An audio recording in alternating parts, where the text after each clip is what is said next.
رحمن رحمن ساعدني يا رحمن اشرح صدري. الحمدلله دا خدای پاک کرم او مهربانی دا چې الله پاک توفیق نصیب کو منظم کو ختم کو مختصر او بیا هم په دغه نسبت د دین باندې الله پاک 100 منټو د پاره نور هم د کېناستو توفیق نصیب. دا یاد وساتئ زمارونو چې کوم نیک عمل انسان کوي نو د مالدارۍ له او غریبۍ له او د حسن له او د بدرنګۍ له په دې کې هېڅ دخل نه وي. دا د الله کرم وي. الله مهرباني وکړي سړي ته توفیق ورکړي جومات ته راولي. الله مهرباني وکړي جومات کې کښېنئ تلاوت پې وکړي نفل پې وکړي فرض پې وکړي سنت پې وکړي. نو دا د الله مهرباني ده. دا زما او ستا کمال نه دی.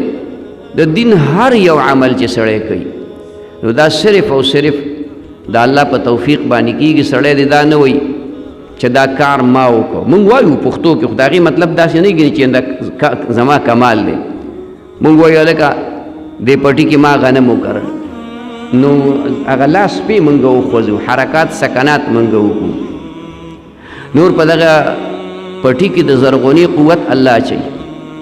دغه دانه چې پکې تا خښه کړه نو د هغې نه چې تیغ را پورته کوي نو الله به ترې را پورته کوي.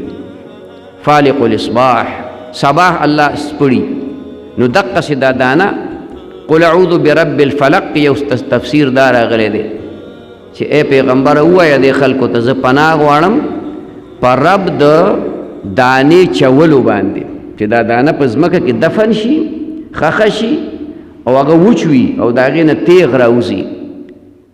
نو مقصد زما دا دی چې دا کارونو موږ به د کسب اختیار الله را کړی او په هغې کې خیر او برکت اچول دا د الله جل شانه په توفیق باندې به کېږي. نو موږ ته هم توفیق را کړی دی. الله پاک د دین دپاره کښېنولي وو. الله دې داسې توفیق همیشه زموږ ته نصیب کړي.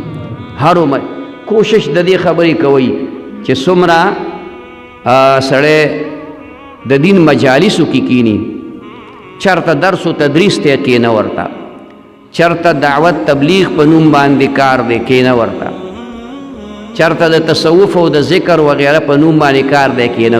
یو منټ یو لحظه دا په دې باندې اجرونه او ثوابونه ملاویږي او دا د انسان د پوره زندګۍ د تبدیلی دپاره او د انقلاب دپاره دا یو لحظه چې کوم دی نو هغه ډېره ده.